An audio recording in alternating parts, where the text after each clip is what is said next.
thrilled by, let me get your attention please.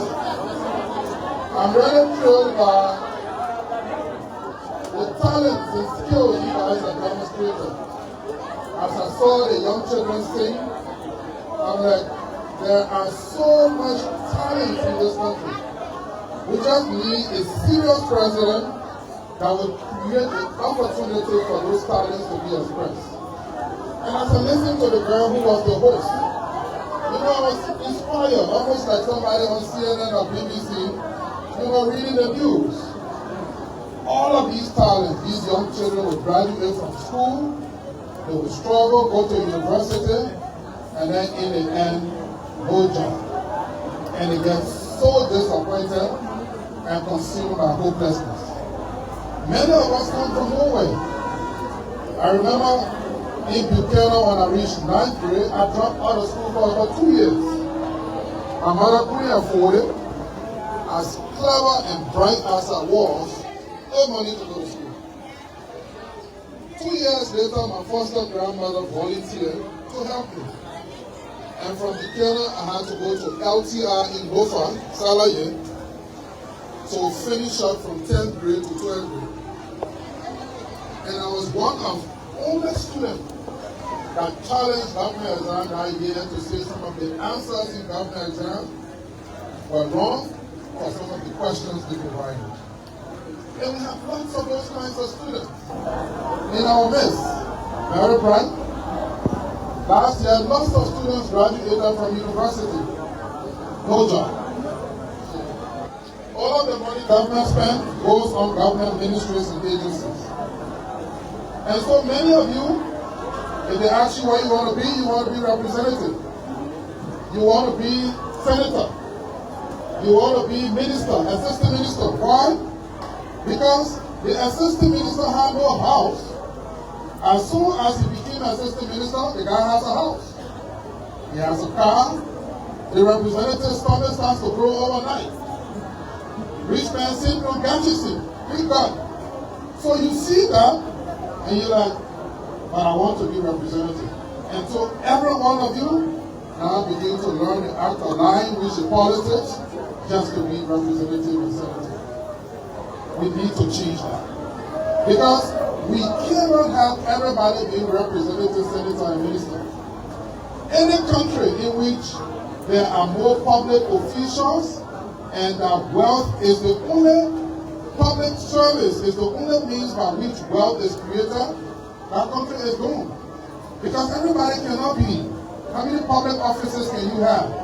But when you have more domestic programs that create jobs, it means schools like Echo Training, Echo Technical Institute become relevant. So as president, when you make me a president, these are the things I want to do. That's why when they told me about Echo, I left all other programs and came, because these are what we're supposed to do. The mobile phones that you use, the camera sticks, and everything that you see are not produced by people that did sociology and political science. They are produced by people who went to technical schools in China. The clothes you wear, they don't ask you what degree you have. These patches, these jackets we wear. Everybody goes to China and buy. They're not produced by sociology, public administration students. They are produced by people who went to technical school. They saw fruit factories, the juice factories. All of the products, whether it's the Xintao beer, produced by people who went to technical school.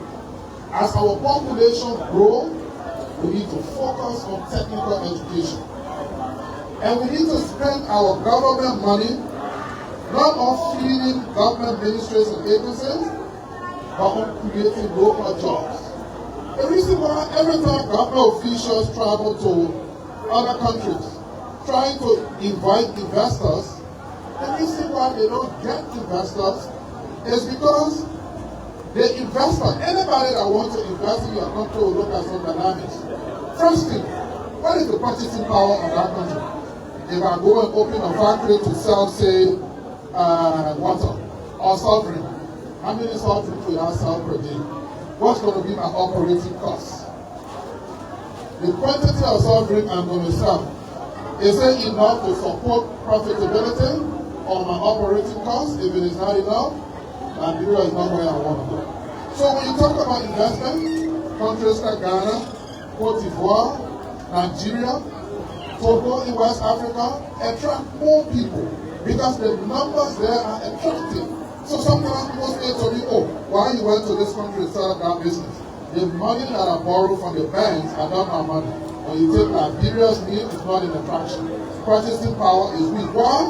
Because of increased taxation. Everything you buy in this country is heavily taxed. Everything. If somebody buys 100 bottles of water from a water factory and they sell it to you, they too have to pay GST. So the GST becomes this compound tax that every seller pays.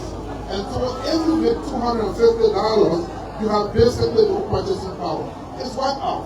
And so over time, it's difficult to find a woman selling will transition to a 5-star restaurant because what she's selling basically transition her from hand to mouth. You see a woman selling in the market, and you don't see her transition from selling in the market to a store. You go in the market, she will tell you I've been selling in this store for 10 years. In other countries, people sell in the market for 5 years, and they transition to shop, they transition to store, and they go to stores. In our country, people are just where they are, from hand to mouth. That is because of bad government policies. So all of the taxes collected go towards the poverties that the executive mansion. That's what you heard me say the other day. When you make me president, there is no me spending $15 million every year just to support the president. Turn that mansion into a 5-star hotel and let the president work for one small place. He doesn't need that large infrastructure. So that the money that is collected supports you, the people. Imagine what $15 million will do for our country. In terms of the population, in terms of schools. This year, you may not know now, but we're spending less than $30,000 to write books for our country. So the books you're learning at ETR are basically book for one white man that was written maybe in 1990 or 2000. Is not a book written in Liberia. Those days when we went to school, we were reading world history. How Christopher Columbus discovered America and all those things. We should have been discussing how many tribes we have in Liberia. That's why many times when they ask you how many tribes are in Liberia or how many county capitals, you don't even know anything about Liberia because what you're learning is something that you will not even take anywhere. And we have to change that. But there are some numbers I want to leave for you that will scare you. Because of poor development in our country, there is something happening. The population of Monrovia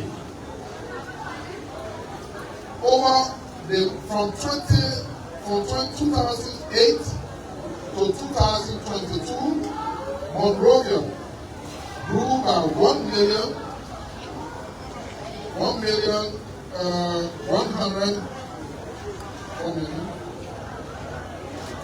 Over the last couple of years, Monrovia grew by, from 2018 to 2008 to 2022, Monrovia grew by 1,054,190 people.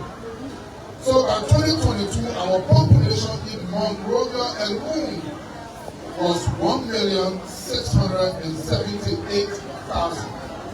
That's 2022. Today, we stand at 1.8 million people in Monrovia. By 2050, the population of this small Monrovia that is so clustered up will be about 6.7 million people. Everybody wants to come to Monrovia. Why? There's nothing happening in Banga. Nothing happening in Buchanan. You go to Banga, I used to live in Banga before. It's like the houses in Banga and peanuts, maybe flour. Same as Buchanan, same as everywhere else. Absolutely nothing. So when you graduate from high school or when you graduate from junior high, where else you want to go? To Monrovia. And the population of Monrovia is growing by 3.41% every year. So take 1.8 million and multiply it by 3.41%. That's the current rate. It will grow based on the increased number. That is not a good statistic. If we are looking at this number intently as economists, as politicians, we will say development has to be scientifically done. What do we put in one country? What do we put in Libya? What do we put in Buchanan? What do we put in Branco? What do we put in the southeastern region? What do we put in Sinai? How do we develop those places? But everything we do, if you look at the 1.2 billion, almost all of that money is spent on government ministries and agencies, principally situated in Liberia. That's why people like us say, if you make us president of this nation, we will give you a better leadership than you ever had, because Liberia deserves better than what we had in the last couple.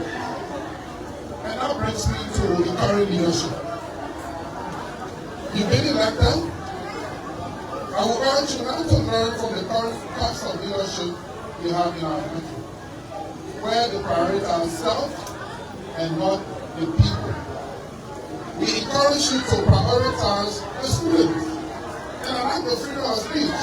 Listening to the press club, they were able to call the school administration to vote to say the private internet and you have not provided it. That is very good. And to understand what the issues are and never be compromised. Madam Speaker, be unwavering in saying respectfully to the school administration what the challenges are and how those challenges can be resolved. Never disrespect the Constitution.